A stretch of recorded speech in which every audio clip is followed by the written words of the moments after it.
Good morning, Germs. Welcome ulit dito sa JR Motorworks. Ito, may project tayo ngayong umaga. Maglalagay tayo ng Daytona switch. Ito, as per request ng customer natin, meron na kasi siyang existing dito na Daytona quick throttle. Kaya lang, di pa siya dito nakapaglagay ng switch na Daytona. Ngayon, yun lang muna yung gagawin natin. Ito lang muna ang kanan yung papalitan natin ng Daytona switch. Tapos, ito, ipapakita ko sa inyo yung Daytona switch na hindi pa na-modify or hindi pa natin nababago. Ito yung original na itsura ng Daytona switch. Ito yung wire niya. May balot to dito na goma o yung kanyang insulation. Meron siyang balot talaga dyan. Tinanggal lang natin kasi pine-prepare natin yung mga Daytona switch natin para maging plug and play na siya. Ngayon naman, ito, ipapakita ko sa inyo yung Daytona switch natin dito sa JR Motorworks. Yung modified na natin, napalitan na natin ng socket. Tapos napalitan na rin natin ng insulation. So ito na siya. Meron na siya ditong abang para sa kanyang brake switch. Tapos naka-braids na rin yan. Kaya nakikita nyo naka-braids na siya. Naka-nylon na yan.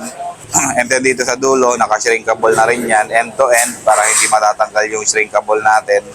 And most importantly, yung pinaka-dulo niya, naka-socket type na siya. So ibig sabihin ng naka-socket type, plug and play na yan sa mga ADB 160 natin. Yung Daytona kasi, yung hindi pa na-modify, eto, wala pa siyang abang para sa brake switch, and then wala rin siyang socket sa dulo. Ayan yung pinaka-itsura ng dulo niya. Ganyan lang talaga siya. Ang nawala lang dito yung insulation niya na kulay black na rubber. So yun lang talaga yung tinanggal natin dito para may pakita ko sa inyo yung pinaka-itsura niya. Ngayon nakita nyo na yung modified na Daytona switch natin. Kung gusto nyo mag-order, kung gusto nyo mag-DIY, kasi plug and play na lang kasi talaga to. Mag-PM lang kayo dito sa Facebook page namin or mag-comment kayo dito sa video na to para mabigyan kayo ng quotation kung magkano yung price nitong switch na to. Tapos makakapag-DIY na kayo. Ulitin ko, ATV 160 yung project natin dito. Papalitan natin ng switch dito sa kanan. Yung dito sa kaliwa, assist lang muna to. Wala muna tayong gagalawin dito.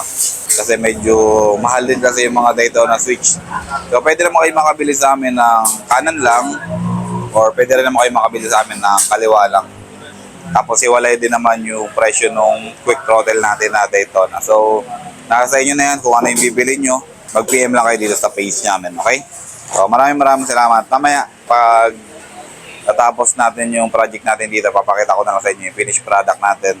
Tapos yung sa loob, papakita ko rin sa inyo kung ano yung itsura dun sa loob nung mga connection natin para makita nyo talaga yung sinasabi ko na plug and play lang talaga to.